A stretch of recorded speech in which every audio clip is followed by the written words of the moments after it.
Hi! Ako si Carla Concepcion at ito ang Medyo Media, isang digital show kung saan nire-recap natin ang mga pangyayari sa mundo ng media.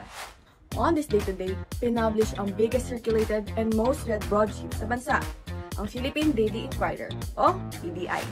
Isa ang newspaper na ito sa naging pivotal moment ng pagkakaroon ng alternative media sa panahon ng pagkapasara, pagkapatahimik at pagkasensura sa mga kritikal at oposisyon sa administrasyong Ferdinand E. Marcos noon. Pero paano ba muna nagsimula ang Philippine Daily Inquirer? At ano ang mga nagtulak sa kanila para maghatid ng nagbabagang balita kahit na delikadong espasyo para sa mga katulad nila? 2 taon matapos ang pamamaril sa dating senador na si Benigno Ninoy Aquino Jr.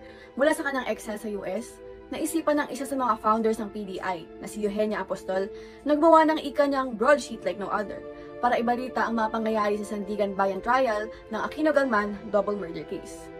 Pinlano rin nila na ipasara agad ito after ng trial, pero nung nagpatawag ng snap election si Marcos, nakita itong opportunity ni Apostol na gumawa ng pang-araw-araw na dyaryo. At ito nga iyon, ang Philippine Daily Inquirer. Maliban sa periodistang si Eugenia Apostol, kasama rin niya dito sina Betty Go Belmonte, Max Oliven, Luis Beltran at Arturo Borjal bilang mga co-founders niya dito sa PDI. Hindi rin naging madali ang journey nila sa pag-uulat ng balita dahil kasabay ng pagkontrol ni Marcos sa media ay ang kakulangan sa pera at iba pang resources, gaya ng manpower, oras, teknolohiya at printing press. Mababa pa ang sirkulasyon nila noon, kaya ang 30,000 copies a day ay nababawasan pa ng 15,000 copies. Pero, nakamit nila ang kanilang big break nang i-publish nila ang istoryang may headline na Sister of General Fidel Ramos, FM Kinback Scotty. Parami ng parami ang nagnais ng kanilang dailies, kaya umabot sila ng 200,000 copies just 61 days from their first newspaper. Ang isa sa pinakamalaking kontribusyon ng kanilang dyaryo ay ang pag-mobilize sa mga tao before and during the EDSA People Power Revolution to take action, to protest and demand resignation. Sa dagat ng Marcos-controlled media na nagpapakalat ng mga impormasyong mapanlinlang, nanindigan ang PDI kung kaya't naging simbolo sila ng resistance at newfound press freedom. Kamusta naman ang Philippine Daily Inquirer ngayon? Inquirer.net. Yes, dahil sa pag-usbong ng internet at mabilis ang pag-advance ng technology, nag-adapt sila by using World Wide Web as their online platform.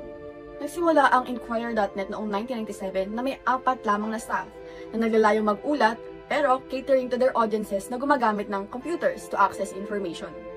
Nakipag-partner din sila noong 2001 to 2007 sa GMA Network bilang Inc7.net, kung saan kinonverge nila ang print, online and traditional media sa isang site para makapagbalita anytime and anywhere.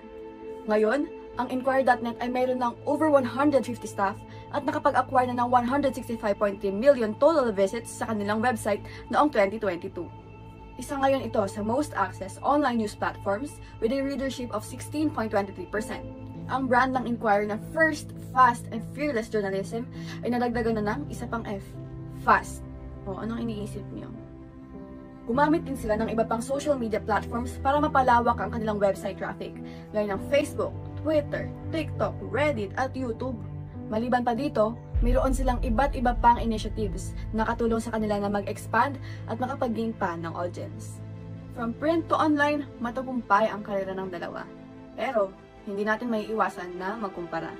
Sa pag-usbong ng teknolohiya, mas naging madali, convenient at accessible ang paggamit ng internet para makalikom ng impormasyon. Kung kaya't, mas preferred ng mga tao ang Inquirer.net. Maaari kang maging updated anytime, anywhere sa kanyang fast way of reporting news. Maaari ka pang mag-like, comment at share, at participate sa mga online discussions. Pero, dahil sa pagiging maikli at madaling basahin nito, nagiging subjective ang framing ng balita dahil ang inilalagay na impormasyon ay ang nais mabasa ng readers o sa tingin ng manunulat ay importante. Nagiging surface level ang kaalaman ng mga mamabasa at mas nagiging mahirap makapag-form ng mga solid na opinyon. Maaaring makompromise ang kalidad ng balita dahil sa bilis ng pag-publish, dahil maaaring unverified ng sources nito o galing sa rumors. Nakakatakot isipin na baka short news na ang i-demand ng mga tao dahil hindi na sila sanay magbasa ng mga hard news na malalalim, mahaba at detalyado. Pansin nga raw ng mga newspaper vendors ang pag-onti ng kanilang mga dyaryong itinitinda. Hindi maikakaila na bumaba ang leadership ng PDI simula nung nag-emerge ang online at social media. Kaya, ang challenge sa kanila ngayon ay panatiliing marketable at interesado ang mga tao sa pagbabasa ng dyaryo. Gayunpaman, may mga bumibili at nagbabasa pa rin ng mga ito, kagaya ng mga employed, young professionals at mas nakatatanda. Ngayon, patuloy pa rin namang ginagampanan ng PDI at Inquirer.net ang kanilang role sa society as agent of the free press and source of information. Patuloy pa rin sila sa paghahatid ng balanced news, fearless news. Kaya kahit na maraming challenges and changes sa media landscape, they will continue their flagship role. Pero ikaw, saan ka ba nagbabasa ng balita?